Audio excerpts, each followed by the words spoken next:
sa paso ng kanyang halaman. Kalaglang papapit.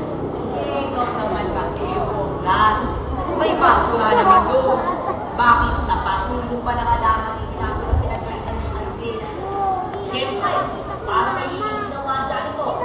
Kaya nga binabayaran ang mga dyan ko para maglinis at magalis ng kalat. Anong silbi ng dyan ko kung wala nagkakalat? Saka, yung dyan ko natin, akala mo sino. Akala yata niya, siya na ang binuman. Itulong. Wala ka ng allowance kung nagkataon. Ano ka pa? Sigurado. Bakit naman ako patay sa tatay ko, Tolit? Hindi naman niya alam nangyari. Diba? Nakasawag mo kayo sa tatay ko. Bakit ko naman sasabihin sa tatay ko na pinanakawin siya ng dahilan? Diba? Kahit ko lang ba? Bakit siya naman ibibigay ang sugat?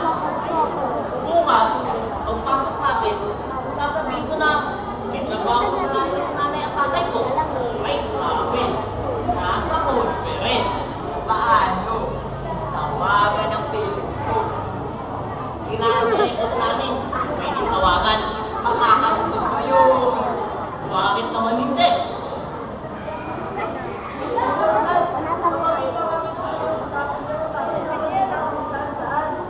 Bakit?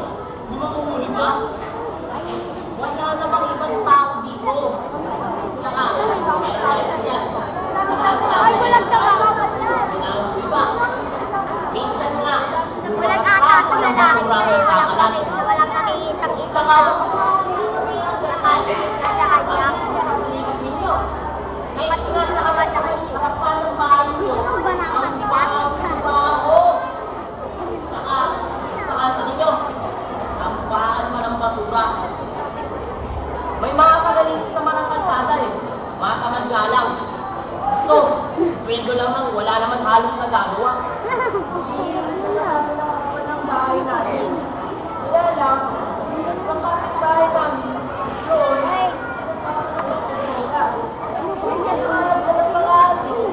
Kaya nga, huwag mo akong sasabihan ng ganyan. Susunod, di na kita lilibre ng computer game.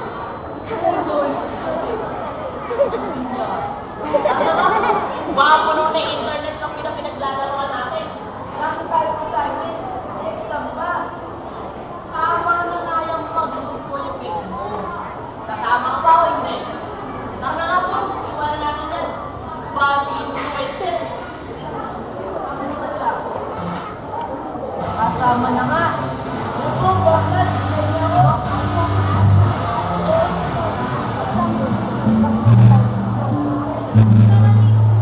Karaniwang batang sipok na hindi magandang nabuhay.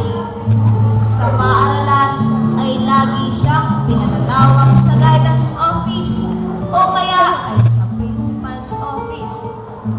Matalinong bata sana si Poknat at may tiwala sa sarili. Kaya nga lamang ay wala siyang pagpapahalaga sa kapakanan ng iba. Wala siyang pakundangan. Kamusta na pag-aaral mo, Poknat? Di ba malapit na uli ang exams ninyo? Sa isang linggo pa, tatay. Kaya nga ako ginabi kanina. Nagredo kami ng bumbong. May mga kailangan ka ba? Tatay, pwede bang bigyan mo naman ako ng extra pera? Panglibre ko lang sa mga barkada ko. Kailangan naman lang kami ako eh. Pwede ba, tatay? Ayan ka na naman, Poknat! Panglibre! Mahirap na! Aba, hindi mo yata alam ang pagkatrabaho namin ng tatay mo. Lambing lang naman ang bata, nanay. Tama na ba yan? Okay na ito, tatay. Salamat. Ayusin mo ang exam mo. Pag mataas ang grade mo, bibigyan ulit kita. Ayan ka na naman, tatay. Kaya naiispo niyang si Poknat. Bigay ka lagi. Ay, Poknat, sana punta mo? Mag-aaral na po. Ayan ka na naman. Tulungan mo muna si Andeng sa pag-ayos sa kusina. Ikaw na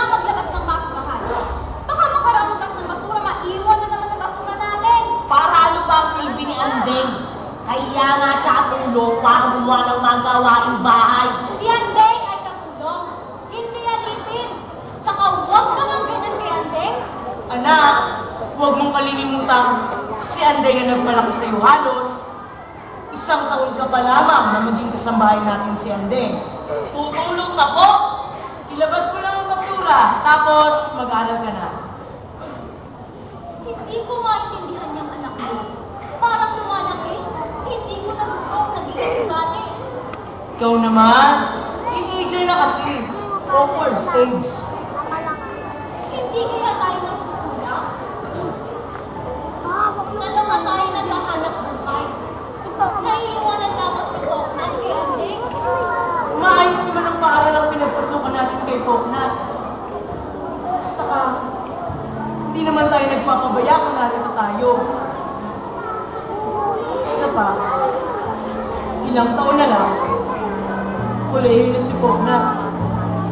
Mas malaki na ang gastos. Yun nga ang iniisip ko. Gusto ko masukin na ng mga Koknat. Kung tumigil na lang kaya ako dito sa bahay. Pero, baka makikita tayo. Nakakasila. Mangi na lang tayo na natatawag ng kanilang gaya at panginoon.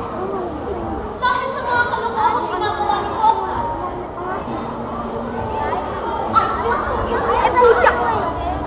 Tama na nga yan, nanay. Bayaan mo, ako na mismo mabuti ka sa guidance ng kuya. Saka, huwag mo na masyadong kukunin niya ang anak mo. Baka lalong mag-ibig yung anak mo. Lalo tayo pinahirapan. Yote, Tingin ka nga, Andeng, ah. Katulong ka lang. Kala mo sino ka na rito? Katulong ka lang. Kaya wala ang karapatang pagsabihan ako. Hindi ikaw ang nanay o tatay ko. Ata, wala akong pangalan. Ano ba yan? Mama, anong gusto mong sabihin kay Andeng? Ang ganyan ang pagsasalita mo? yan katulong ninyo. Parang siya ang may-ari ng bahay kung makaksalita. Sasabihin bang siya ang nagpalaki sa akin. Katulong ka lang dito. Katulong ka lang.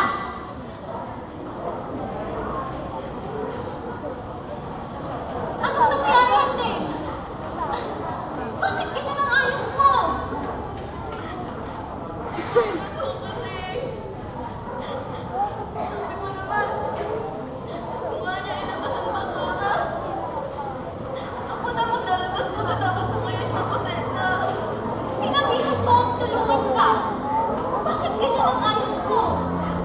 Ilabas ka ang basura. Ikilala naman mo sa harapan ng gitna at sa kalsada. Ano? Bakit? Ikinalat sa maybig at sa kalsada. Opo. Ang naninaraan pa. Tawa ng tawa. Wala tulog.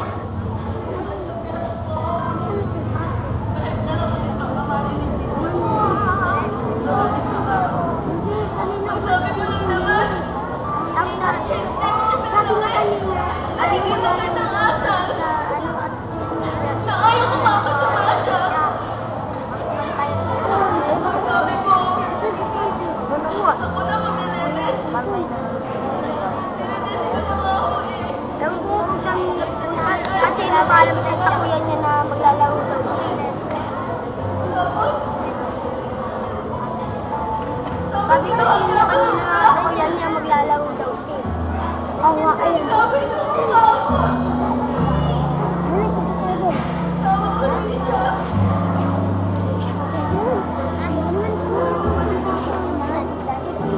Nagpaparami mo yung alala.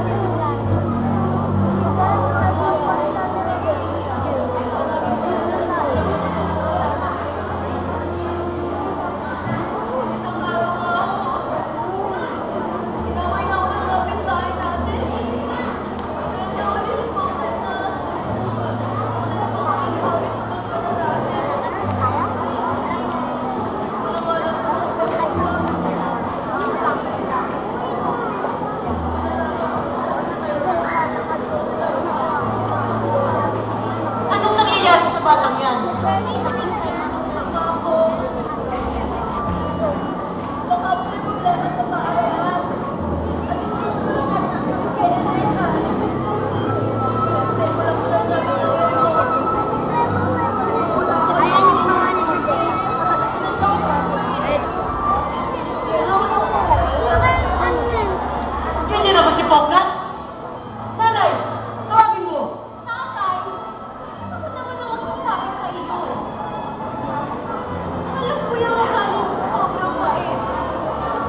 Ako